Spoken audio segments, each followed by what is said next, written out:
नमस्कार, मैं हूं अनुश्री और आप देख रहे हैं डेली बज़ इंडिया। ईरान के कई इलाके आज पानी की एक एक बूंद के लिए तरस रहे हैं। यहाँ इस हद तक पानी की कमी हो गई है कि लोग अब बिजली और पानी के लिए सड़कों पर विरोध प्रदर्शन कर रहे हैं, सरकार के खिलाफ नारेबाजी कर रहे हैं। यहाँ तक कि इन विरोध प्रदर्शनों में कई लोगों की जान जाने का भी दावा किया जा चुका है। ईरान से आने वाली इन खबरों ने एक बार फिर दुनिया भर को आने वाले सबसे बड़े संकट का इशारा कर दिया है। अभी तो पूरी दुनिया कोरोना महामारी जैसे संकट से जूझ रही है, लेकिन आने वाले समय में दुनिया को इससे भी बड़ी आफत का सामना करना पड़ेगा, जिसका नाम है तेजी से बढ़ती गर्मी और पानी की कमी, जिनका सामना आज ईरान कर रहा है। ईरान इस समय भयंकर रूप से बढ़ती गर्मी, पानी की कमी, बिजली कटौती से जूझ रहा है। ईरान के सबसे धनी इलाकों में से एक खुजिस्तान एक भयंकर सूखे का सामना कर रहा है। इस प्रांत में एक लंबे समय तक सूखा पड़ा, जिसके बाद स्थानीय लोगों ने बिजली और पानी की कमी को लेकर सड़कों पर उतरकर विरोध प्रदर्शन शुरू कर दिए। कुछ लोग नारे लगा रहे थे कि हम प्यासे हैं। इन प्रदर्शनों को रोकने के लिए सुरक्षा बलों को आंसू गैस के गोले दागने पड़े। इस दौरान प्रदर्शनकारियों की सुरक्षा बलों से झड़प भी हुई। एक रिपोर्ट में यह दावा किया गया है कि इन प्रदर्शनों में 4 लोगों की मौत भी हुई है। हालांकि एक्सपर्ट्स की तरफ से कई सालों से चेतावनी दी जा रही थी। मौसम विज्ञापन संगठन ने इसी साल के अप्रैल महीने में भी चेतावनी दी थी कि ईरान में एक बड़ा संकट गहराने वाला है।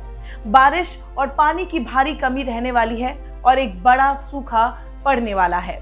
वही साल 2015 में एक पर्यावरण एक्सपर्ट ने चेतावनी दी थी कि अगर ईरान जल संकट का जल्द ही हल नहीं निकलता है तो लाखों लोग यहां से पलायन भी कर सकते हैं। ईरान में पानी का मुख्य स्रोत भूजल यानी जमीन के अंदर का पानी है, लेकिन पूरी दुनिया में भूजल तेजी से कम हो रहा है। इनमें भी भारत, अमेरिका, सऊदी अरब, चीन और ईरान सबसे ज्यादा प्रभावित देश है। ईरान में उन इलाकों और नदियों के लिए बड़ी चिंताएं उठ खड़ी हुई है जहां पानी कम हो रहा है। ईरान के कई इलाकों में नदियां और झीलें सूखने की कगार पर है। ईरान की उर्मिया झील, जो कभी दुनिया की सबसे बड़ी खारे पानी की झील हुआ करती थी, वह पर्यावरण विनाश का प्रतीक बन चुकी है। कभी 1930 स्क्वायर मील में फैला ये झील साल 2015 में अपने आकार के 10वें हिस्से तक सिकुड़ गई थी। खेती के लिए भूजल की सबसे ज्यादा जरूरत पड़ती है। 90 के दशक में सूखे के बीच किसानों ने अपनी फसलों की सिंचाई के लिए भूजल का इस्तेमाल किया और कई बांध बनाए, लेकिन अगर भूजल को तेजी से निकाला जाता है तो जमीन में नमक की मात्रा बढ़ जाती है। इससे जहां खेती की जाती है वहां की मिट्टी पर बुरा असर पड़ता है। Presidents of the national academy of sciences की एक रिसर्च के मुताबिक कई इलाकों में सिंचाई के पानी में ज्यादा नमक होने का खतरा है।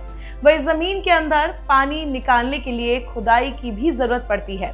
इससे शहरों के धंसने का भी खतरा लगातार मंडरा रहा है। इतनी गर्मी और सूखे की वजह से सबसे ज्यादा असर हाइड्रो पावर जनरेशन पर पड़ेगा, जिसके कारण पहले ही गर्मियों में ईरान में बिजली की बेहद कमी देखी गई है। बिजली की कमी के कारण टेलीकम्युनिकेशन और ट्रैफिक लाइट तक पर असर पड़ा है। गर्मी में एसी के इस्तेमाल के कारण भी बिजली की मांग बढ़ी, जिससे पावर ग्रिड पर काफी लोड बढ़ गया। हालांकि देश में बिजली सप्लाई की कमी के लिए क्रिप्टो करेंसी की माइनिंग को भी जिम्मेदार ठहराया गया है, क्योंकि इसमें काफी बिजली का इस्तेमाल होता है।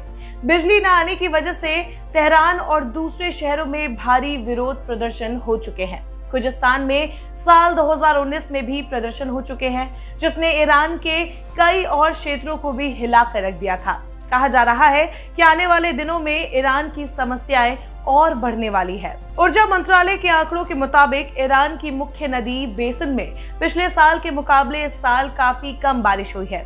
अमेरिकी शोधकर्ताओं की तरफ से इकट्ठी किए गए सैटेलाइट डेटा के मुताबिक 1983 के बाद इस साल का जनवरी सबसे सूखा महीना रहा।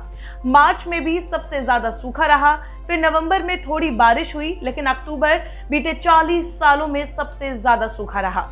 संयुक्त राष्ट्र के खाद्य और कृषि संगठन ने अनुमान लगाया है कि ईरान में अनाज की 1/3 खेती की जमीन के लिए सिंचाई की जरूरत है। ऐसे में बारिश का ना होना बहुत महंगा साबित हो सकता है। देश में एक बड़ा खाद्य संकट गहरा सकता है। खुजिस्तान, जहां बिजली और पानी की कमी को लेकर विरोध प्रदर्शन हो रहे हैं, उसे लेकर स्टुटगार्ट यूनिवर्सिटी के शोधकर्ताओं ने बताया कि एक समय यहाँ भारी मात्रा में पानी हुआ करता था, लेकिन बढ़ते तापमान की वजह से यहाँ की सबसे महत्वपूर्ण करुण नदी अब तेजी से सूखते जा रही है। सैटेलाइट की तस्वीरों से पता चलता है कि बीते सालों में इस नदी के पानी का स्तर तेजी से गिरा है, जबकि साल 2019 में यहाँ भयंकर बाढ़ आई थी। खुजिस्तान अथॉरिटीज की तरफ से एक मैप जारी किया गया है। इसमें जुलाई 2021 के समय इस इलाके के बांधों में पानी का स्तर दिखाया गया है। इस मैप में देखा जा सकता है कि कई महत्वपूर्ण बांधों में अभी पानी काफी कम है और लगातार पानी छोड़ने की मांग उठ रही है, ताकि धान उगाने वाले किसानों और जानवर पालने वाले लोगों की मुश्किलें हल की जा सके। कुछ लोग तेल उद्योग को भी इतने बड़े जल संकट की वजह बता रहे हैं। दरअसल इन इलाकों से पानी को देश के केंद्र में मौजूद मरुस्थलीय इलाकों में भी ले जाया जाता है, जो कि तनाव की एक और वजह है। येल यूनिवर्सिटी में पर्यावरण विभाग के पूर्व उप प्रमुख कावे मदनी का कहना है कि यहाँ पर जलवायु परिवर्तन और सूखा जैसी समस्याएं दशकों से जड़ें जमा रही थी।